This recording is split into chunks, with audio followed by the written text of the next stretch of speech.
You're listening to Release Your Resistance with Bex Beltran, episode 19.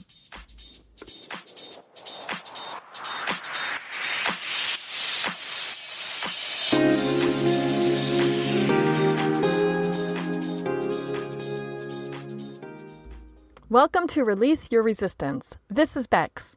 The only reason why any of us don't have what we want in life is because of our own resistance. Right now, I'm learning how to recognize and release my resistance, and this podcast tells you how you can release your resistance so that you can live the exact life that you want. Let's get started. Do you have a manifesto? Have you ever considered writing a manifesto for yourself? And if you do have a manifesto, how do you use it? How often do you refer to it? How often do you update it? I love the word manifesto for so many reasons. It sounds dramatic and courageous and important. It reminds me of the word manifest, which I love. It also reminds me of the phrase passenger manifest, which I think of because at one point in my life, I was a flight attendant. First of all, what am I even talking about? What is a manifesto?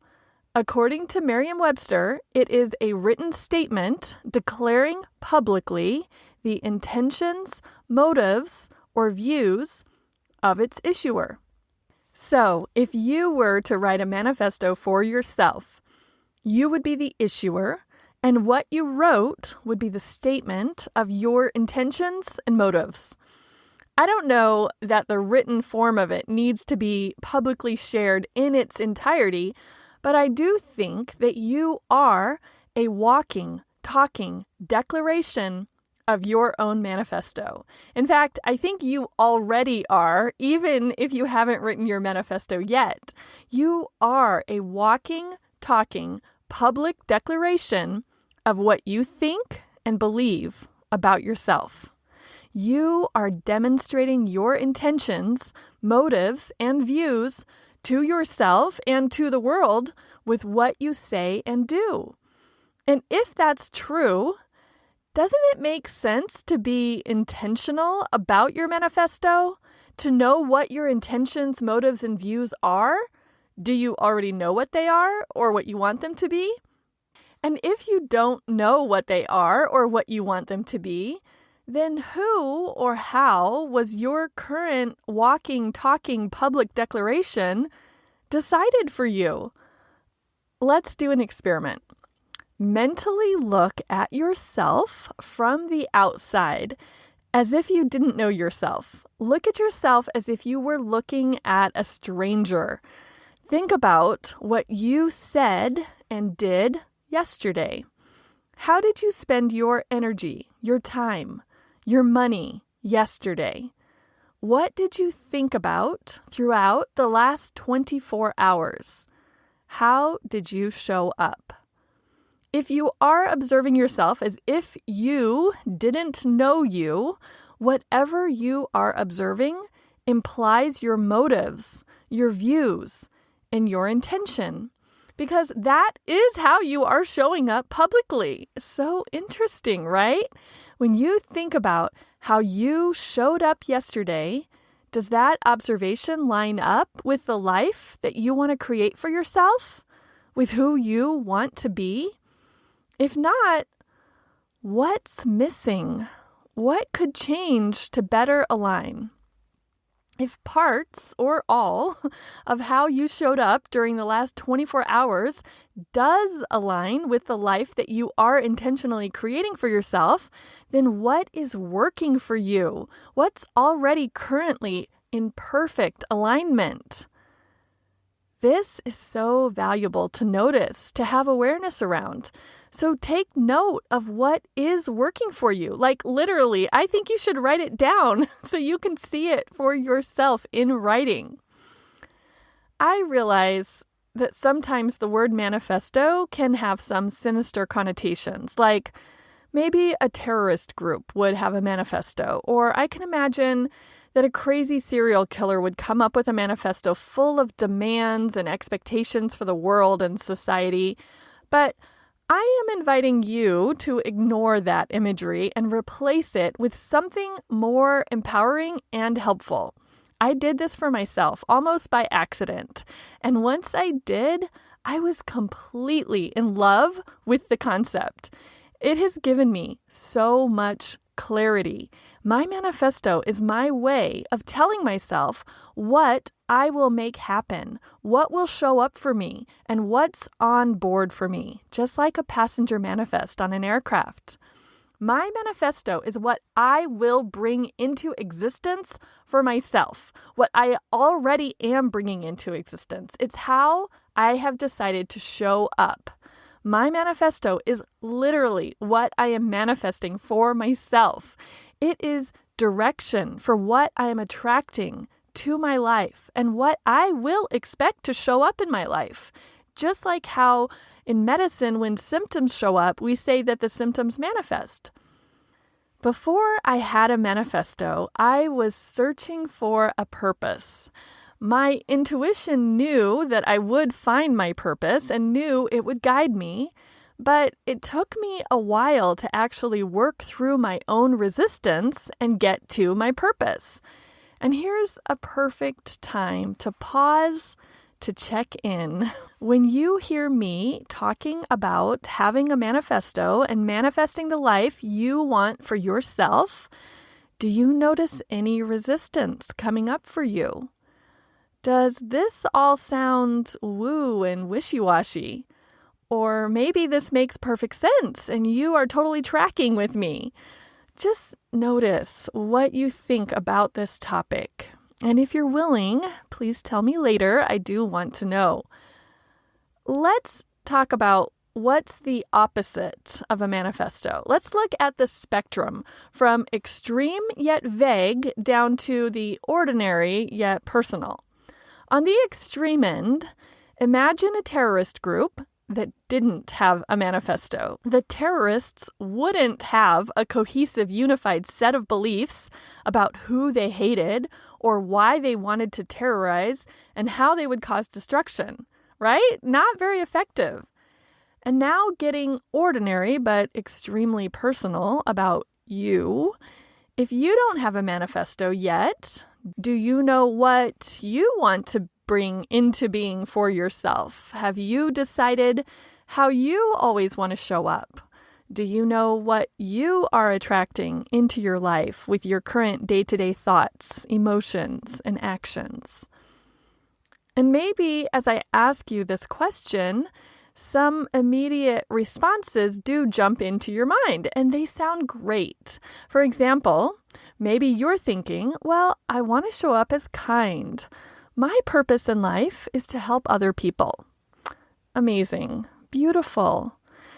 And, I really just want to challenge and push back a little for you to check if those really are what you personally and intentionally want for yourself.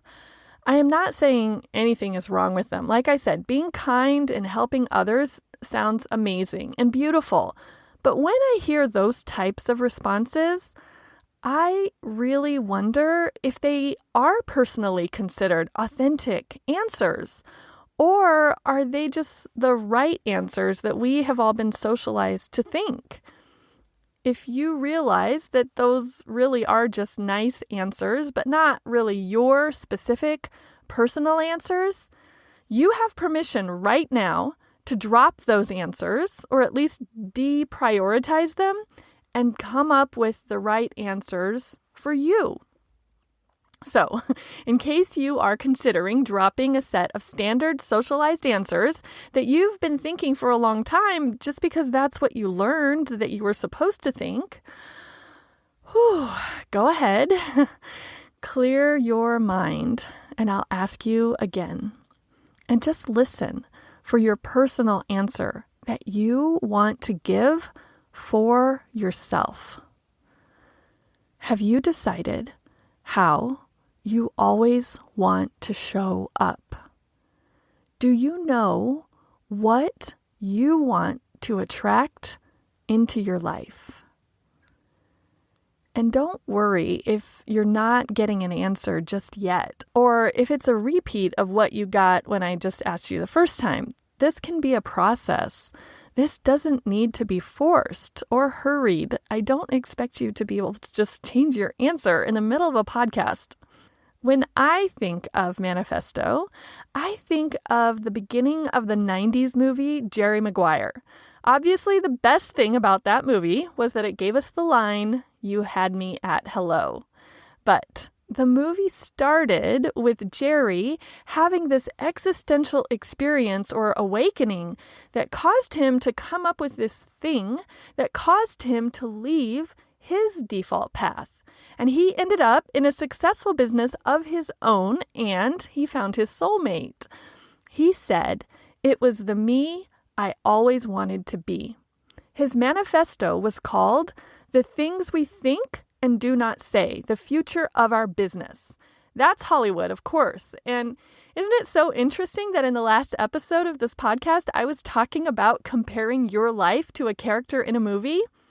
So, if you are okay with borrowing a concept from a Tom Cruise movie, you could call your own manifesto "The Things I Think and Do Not Say, the Future of My Life." And actually, you could edit that even further and just drop the "do not say" part of it. It could just be "The Things I Think, the Future of My Life." Or don't use that title at all. Come up with a title that is perfect for you. And since we're talking about movies, I have to bring up Elton John.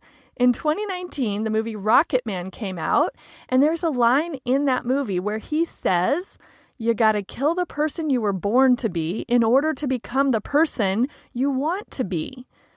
Okay, so that is a little dramatic, but hey, it's Elton John. Still, I think the idea there is you can become whoever you want to be. You don't have to keep being the person that you were born as. So, who is the person I am becoming? What's in my manifesto? My manifesto is called It Girl. That's got a few different meanings for me, and one of them is because I had been looking for it. I had been waiting for this unknown it to show up in my life and make everything fall into place. I thought it would be like a calling or a passion or maybe a career, but it turned out to be me and the version of me that I wanted to become. I also love that it girl refers to an attractive young woman, generally a celebrity, who has a personality that is especially engaging. Do I want to live my life as an attractive young woman? Absolutely, I do. Do I want to be a celebrity? Well, not necessarily, but I don't mind being celebrated and celebrating myself. Do I want to have an especially engaging personality? Definitely. And my manifesto includes elements of all of those. In the last episode, I told you about the character development exercise I did to discover the character I wanted to play in my life. I described how I collected a huge list of questions that writers use as they are writing a fictional character. Then I just approached my life as if it's the movie that I'm in, and I answered those questions about the role that I wanted to play in my life, and that showed me the character I wanted to become. That exercise generated a list of over 100 statements that I wanted to be true for me. Some of those statements were more important or meaningful or relevant than others.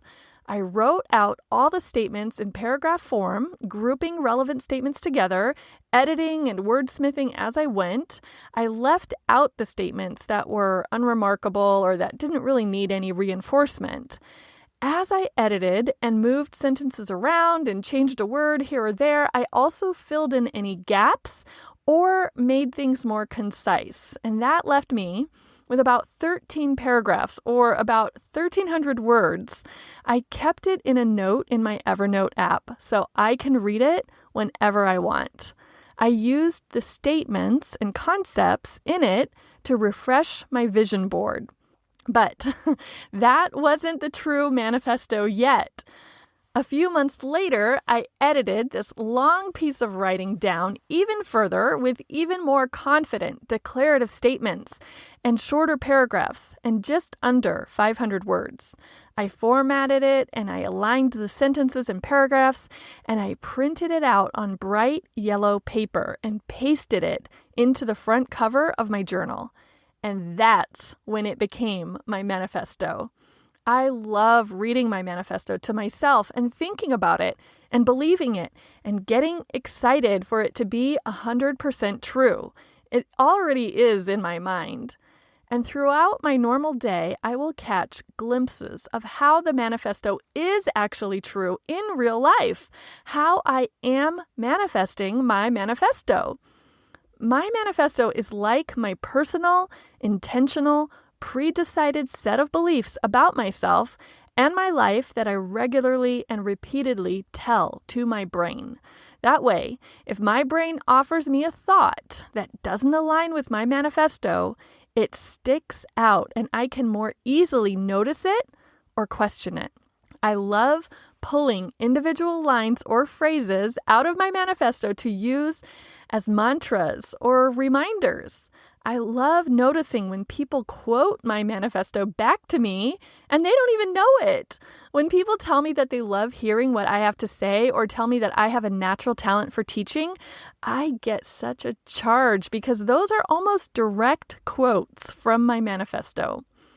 When I realize that parts of my life are aligning with my manifesto and coming true, I get so excited. For example, one line of my manifesto is that my home is a combination of a Nancy Meyers movie and Restoration Hardware. A while back, I was in Restoration Hardware and thought, yeah, this is what my home is like, specifically the master bathroom. Now I want to share 3 ways I use my manifesto so that you can get an idea of how you could incorporate a manifesto into your day-to-day. Like I mentioned earlier, I use my manifesto as an idea generator for my vision board. I thought of what images would reflect or illustrate the words and phrases from my manifesto, and then I looked for those images to include in my vision board. Back to the Restoration Hardware example, I took a picture of a bathroom vanity from their online catalog to include in my vision board, and now it's a reality. We were going to buy that exact vanity when we did our remodel, but my husband figured out how to refinish our existing vanity to replicate it, so then we just had to buy the hardware to match the inspiration piece. Perfect. I also used the exact words and phrases from my manifesto as text in my vision board. So when I look at it, I see the images, but I also see direct quotes of what I want for myself. By the way, I have very strong opinions about how to do and how not to do a vision board. If you are curious about my vision board philosophy, please let me know. In fact, I am thinking of doing an online workshop about how and why to create a digital vision board. I do not believe in cutting pictures out of magazines. Never. So if you're interested in that, send me an email at hi@bexby.org. And if there is enough interest, I will put it on.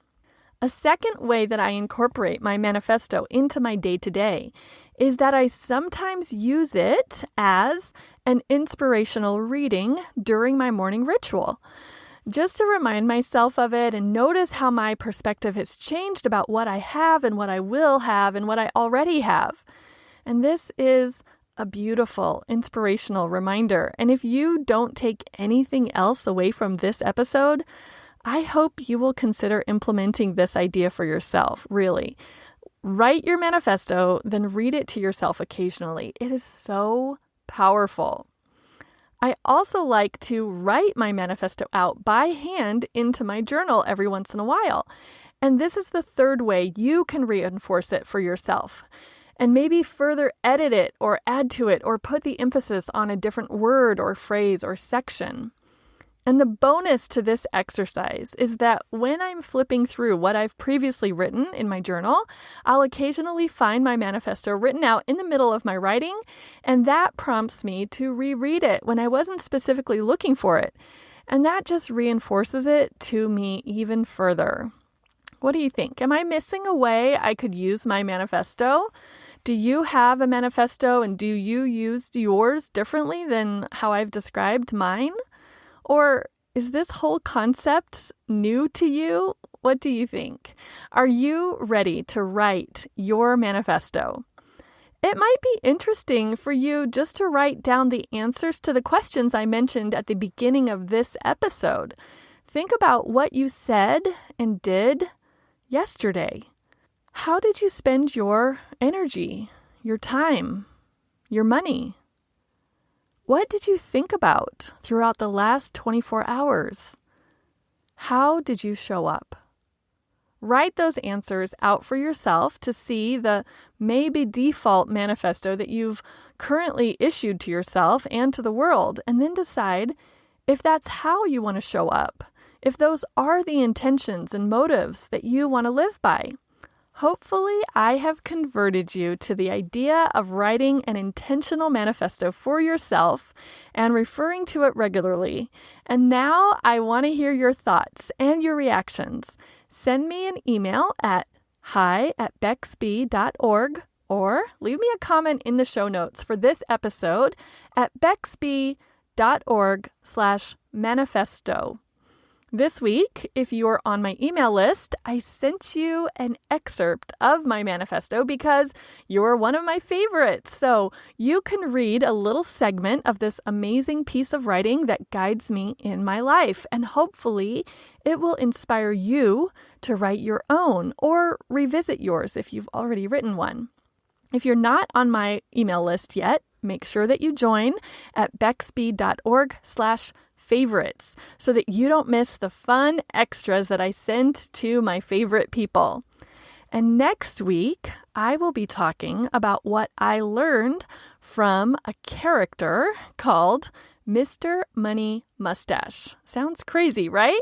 Unless you've heard of him and read his work, in which case I'm guessing you either love him or you hate him. You either hang on his every word or you think he's too extreme or too obvious. He has that effect on people. Next week, I'll tell you why I love him. Talk to you then. I hope you have an amazing week.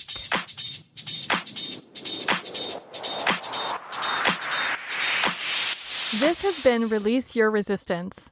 Thank you for listening. If you like this podcast, make sure you're subscribed and leave a review on Apple Podcasts.